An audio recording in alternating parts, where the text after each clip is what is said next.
O nosso assunto hoje é sobre tipos de músculos, certo? Então, aulinha do 6º ano, certo? E aí, resumindo aí, a gente já tinha visto uma aula sobre os tipos de o esqueleto, sobre aquelas funções, e hoje nós vamos ver os tipos de músculo, certo? Então, para começar, nós vamos ter 3 tipos de músculo, mas antes vamos ver a função do sistema muscular. Primeira função, estabilidade corporal.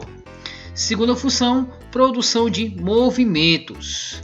Terceira função, ele vai fazer o aquecimento do corpo, ou seja, ele vai manter a temperatura corporal.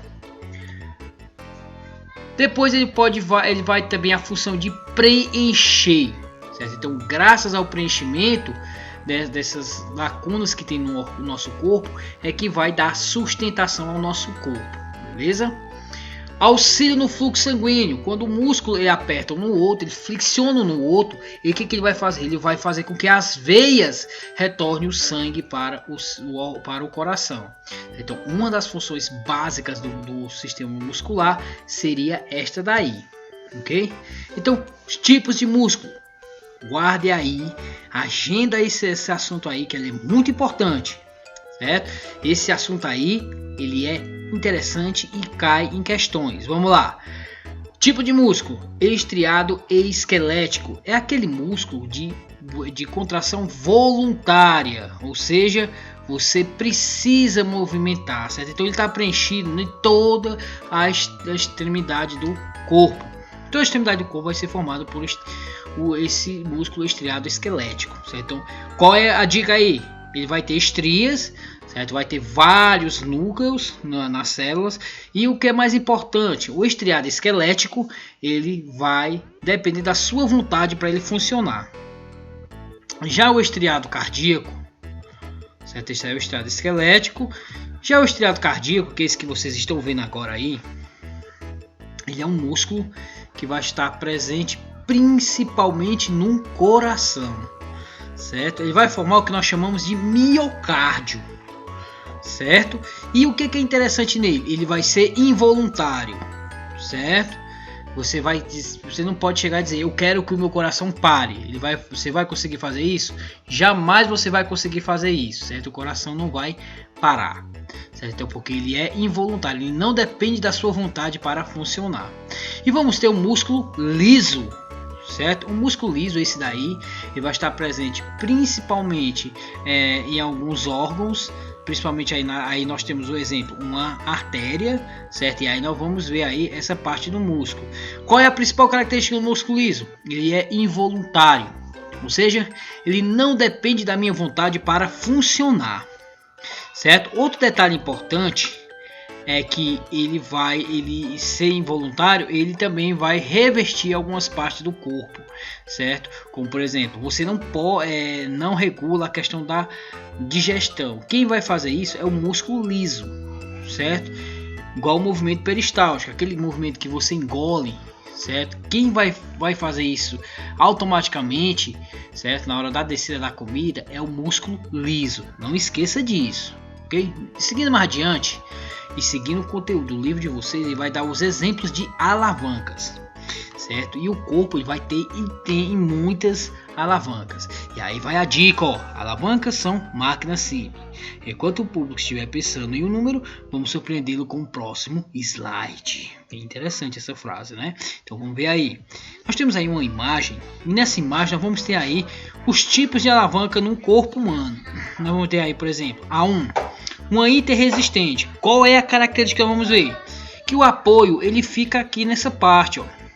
E a força resistente, ou seja, a força que está pesando, ela fica no meio, certo? E a força potente, a força que vai levantar, fica aqui na outra extremidade, certo? Já na 2 nós vamos ter uma interpotente. Por que uma interpotente? Ó, nós vamos ver que o ponto fixo vai ficar bem aqui, ó, no cotovelo, certo? Aqui vamos ter a força resistente, ou seja, vai ser o contrário. A força resistente vai estar aqui nessa extremidade.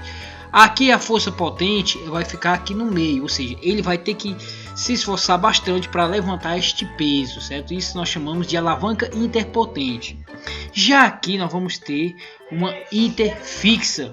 Como assim, professor, interfixa? Eu não entendi. Ó, a cabeça ela vai pesar nesse sentido,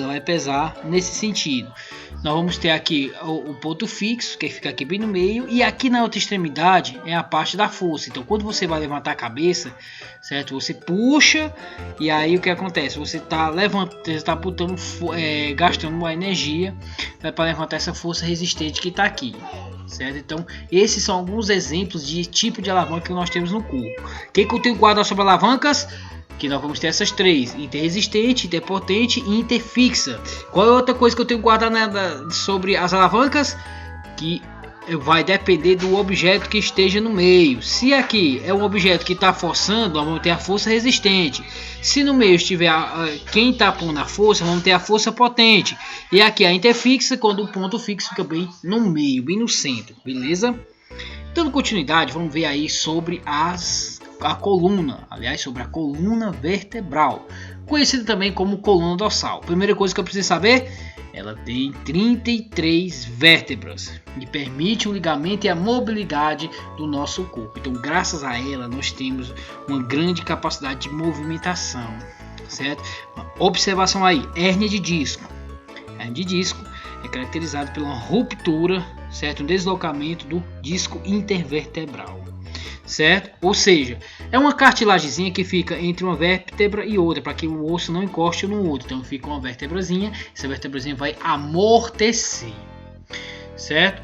Dando continuidade, nós vamos ver aí alguns cuidados com a coluna. Então não levante a coluna dessa forma aí, porque ela pode desalinhar algumas vértebras, podendo causar alguns problemas, certo? Se você persistir em levantar coisas desse tipo. O correto é o que? Alinhar a coluna e fazer o segundo movimento, que é esse movimento aqui dessa moça, que está de verde. Beleza? E galera, obrigado. Aqui é o professor